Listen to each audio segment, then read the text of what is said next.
Look, the solution to America's problem isn't going to come even from a Ronald Reagan. It's going to take a St. Paul.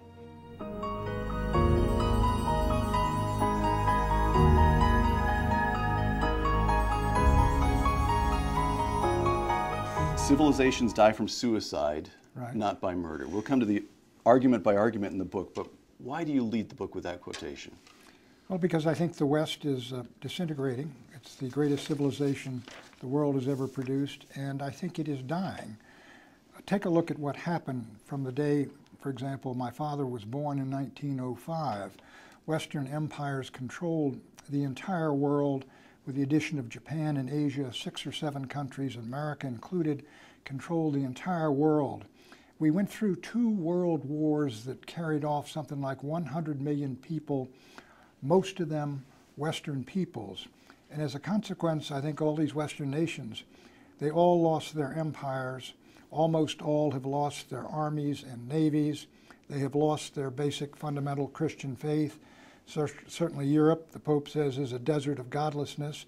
And as they have lost that, their culture has begun to disintegrate, and the people have begun to die. There's not a single Western nation whose native-born population has a birth rate that will enable it to stay in its present form through this century.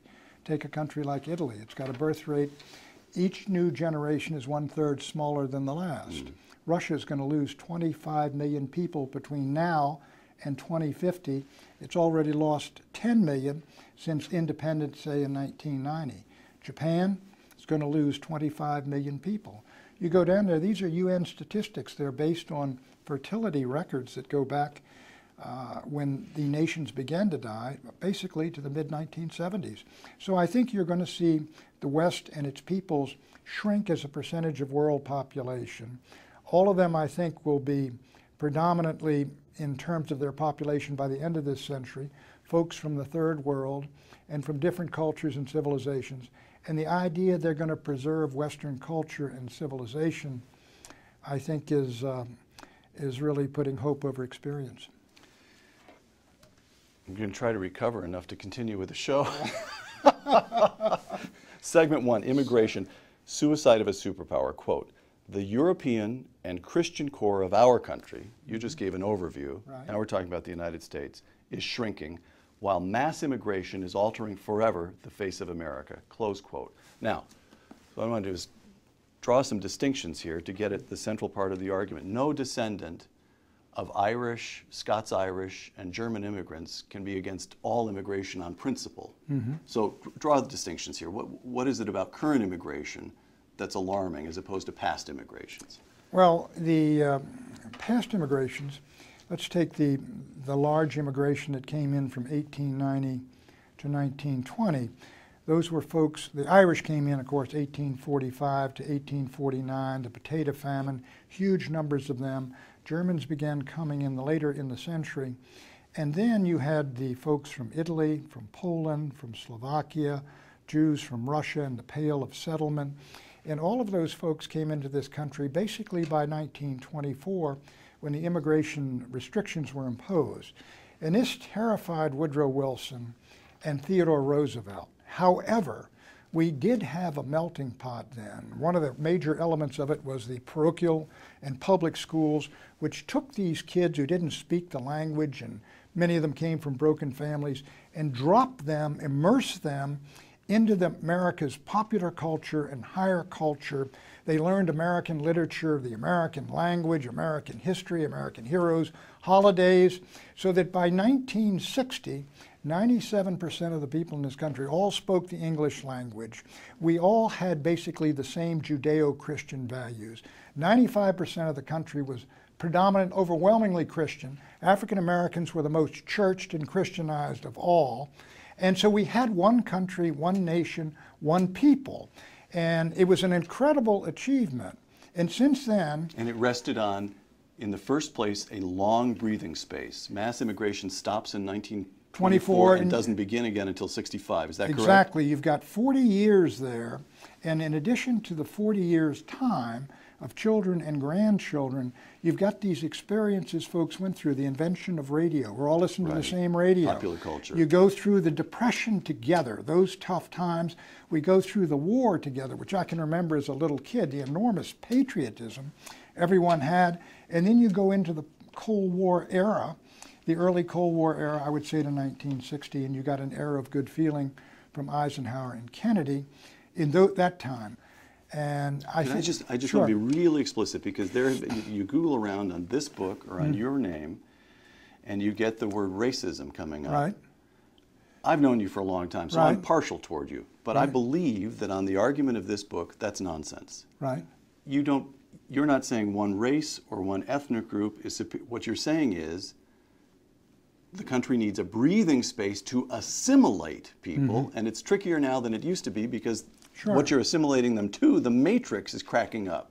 Right. Is that correct? Well, it's not only that, but I do believe that it is, as I once said famously, it is far more easy to assimilate if you had 1 million Englishmen coming into Virginia than if you had 1 million folks, 1 million Zulu from my friend Chief Butalese's tribe. I mean, they have a hellish time assimilating them into South Africa, where they've worked together or lived together for hundreds of years. Now, if you've got people from all over Asia and Africa and Latin America that never before been assimilated, you need to have that basic melting pot. It needs to be more powerful than ever, stronger than ever, and you've got to have time to work with it. But our multicultural elites have thrown that out. People are urged to come into this country, retain their culture, their religion, their traditions, their customs, all the rest of it. So we are becoming like, I think increasingly, the Balkan Peninsula, Croats and Serbs and Montenegrins and Macedonians and others. And the major problem, I think, on immigration, and these folks are Catholic folks by and large, are the folks coming in from Mexico and from Latin America. There are now 50 million. It used to be about 2 million. And it's estimated at 135 million, predominantly in the Southwest. Right. I think those folks will culturally, socially, linguistically have one foot in Mexico as well as one in the United States. And are you risking a giant Kosovo in the United States of America? I would halt all legal immigration, except for, obviously there's some cases, like for about 250,000 a year could come in, but stop it until unemployment gets to 6% in the United States. Why are you bringing in each year 1 million people to work in the United States when we got 23 million people who are unemployed or underemployed? What are you doing to your own people, black, white, Asian, whatever, by bringing in new workers when you got this enormous unemployment problem? It doesn't make sense. And you mentioned legal immigration. Halt that for a while. Oh my goodness. The point is, Americans are deeply ideologized, if you will, to say immigration good, and therefore we can't stop it. Something's wrong if we do. But we did stop it for 40 years.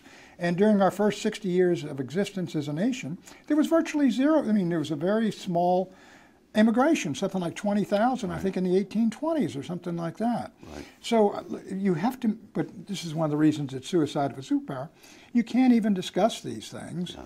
And so, and if you can't, then you're not going to solve it. Right. Segment 2, faith. You begin chapter 2 of Suicide of a Superpower, which is entitled, chapter 2 is entitled The Death of Christian America, with 3 quotations. Woodrow Wilson, America was born a Christian nation. Harry Truman, your dad's favorite. Right. Harry Truman. That was in a letter to the Pope Harry Truman wrote. Probably wasn't a fan of his coming from Missouri and where he did. That could be. So the quotation is, this is a Christian nation. Barack Obama, the third of these quotations, we do not consider ourselves a Christian nation. Explain the significance of those 3. Well, Christianity, and both the Protestant Catholic versions, if you will, Catholics about 1/4 of the country, or were, this is basically the cradle faith of Western civilization. The Roman Empire collapses and you come into, quote, the Dark Ages. They weren't all that dark. Christianity basically revived Europe, created and defined the new Europe, Christian civilization, the West. That is the cradle faith. That is what holds us, or held us all together as a community and as a civilization. Now the faith is dying. It is dead, as I said. The Pope says, you know, it's a desert of godlessness in Europe. This Pope said that, This Benedict Pope said, XVI. yeah. Right. And more people go to mosque in Great Britain on Fridays than go to church on Sundays. So Christianity is dying or dead in Europe. In the United States, the number of Christians is down to 75%. What does this mean now? It means one of the things that held us together is gone, but secondly, Christianity is the basis of your moral consensus, the moral code by which a community lives. And we know from post-1960s, look at all these cultural war issues. You got the abortion and homosexuality and gay marriage and stem cell research, all these things ripping us apart. These divisions are rooted in the death of faith in the hearts of minds, or its non-existent, of a huge slice of the population and probably a majority of its elite.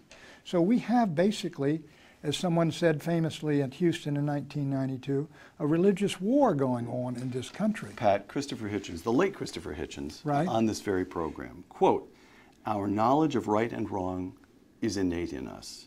Don't need religion for morality. We know that we can't get along if we permit perjury, theft, murder, rape," close quote. Now, I'm being provocative by putting those in the words of Christopher Hitchens. I don't want to get in a fight over the catechism with a graduate of Gonzaga and Georgetown, but isn't it the teaching of the church itself that we have natural law graven in our hearts, a matter of conscience, that basic morality precedes religion? So isn't there some hope? And is consistent with true religion. Exactly. Right. Perfectly consistent. All right, let's take the issue. Do you see what I'm arguing here? I see exactly what you're arguing. Go ahead. And, but let's take a look at the issue of abortion. 53 million abortions. Now, this is, I mean, in America I grew up in, that would have been comparable to what went on in the Soviet Union or Nazi Germany. People would have said that's just impossible. It was illegal in virtually every state, criminal. I mean, Armand Hammer's old man was an abortionist who went to prison. So that is a dramatic change. Homosexuality and homosexual marriages. If you criticize them today, you know, that's one of the reasons I'm no longer at MSNBC. This Human Rights Campaign said, look what Buchanan said. He said homosexuality is unnatural and immoral. That was not a controversial statement up until very, very recently. So what I say is, if you've got no common moral consensus or moral code, you don't have a community anymore. I'm trying to give you a little hope here. Right. All right? Obama administration announces a regulation that would force Catholic organizations to offer health insurance plans that cover contraceptives, abortifacients, and so forth, all in violation of Catholic teaching. And what happens? Do the bishops, who for decades now have spent more time in politics, in my crude and possibly unfair characterization, than they have engaged in teaching the teachings of the church, lie down and take it? No. Right. Obamacare is responsible for a medical miracle because across America, bishops suddenly grow spines and they push back.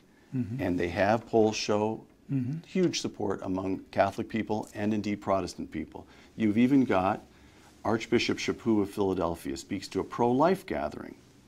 Listen to this. This is directed at you, Patrick J. Buchanan.